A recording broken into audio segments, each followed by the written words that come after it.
Good evening. Welcome to Washington. I'm Brett Baer. President Trump is taking on practically all comers tonight via keyboard. The president railing against, in no particular order, the late Senator John McCain, former Vice President Joe Biden, the Mueller investigation, even some of my colleagues here at Fox News. But the president is particularly upset at critics who he says are blaming him for a white nationalist terror attack in New Zealand.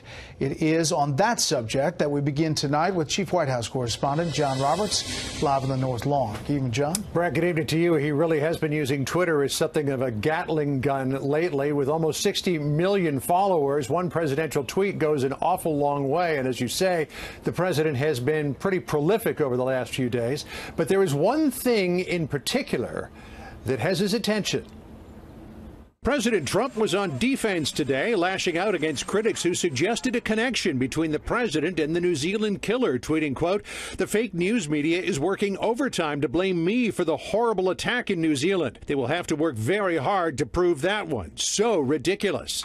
The killer did mention President Trump in a hate-filled screed that he posted online, hailing the president as a symbol of renewed white identity and common purpose. The president is not a white supremacist. I'm not sure how many times we have to say that. With Fox's Chris Wallace yesterday, Acting Chief of Staff Mick Mulvaney had his boss's back, rejecting any common ground between the president and the killer on immigration. That's just absurd to say that there's some type of connection between being against illegal immigration, which is what the veto was about, for legal immigration, and the ruthless live streaming of murder of 15 people. The two things have nothing to do with each other. President Trump had a particularly active Twitter weekend, firing off 29 original tweets, taking a shot at the late Senator John McCain, last in his class, for sending the fake dossier to the FBI and media, hoping to have it printed before the election. He and Dems working together failed, as usual. Daughter Meghan McCain fired back, first on Twitter,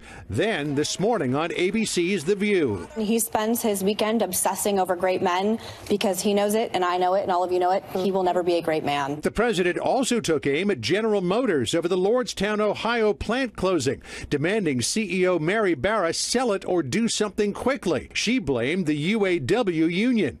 The UAW's David Green was singled out for saying some Trump supporters may be having second thoughts about him after several big closures in Ohio. Some folks I know have switched gears, right, and thought, when he came here and said all these great things, that, they were on board with that. People are starting to wake up. And for good measure, the president ripped Fox News, where Green was appearing. Is the president under investigation?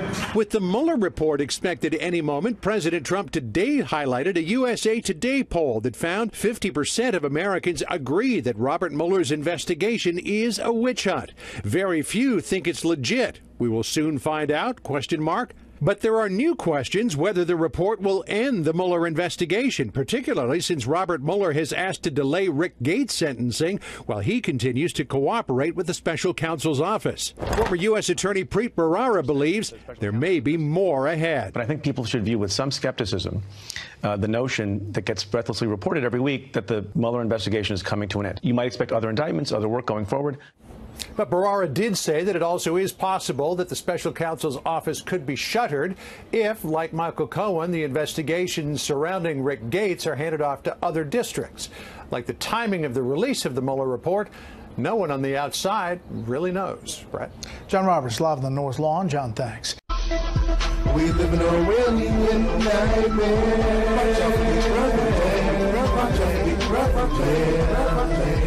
We live in a really nightmare.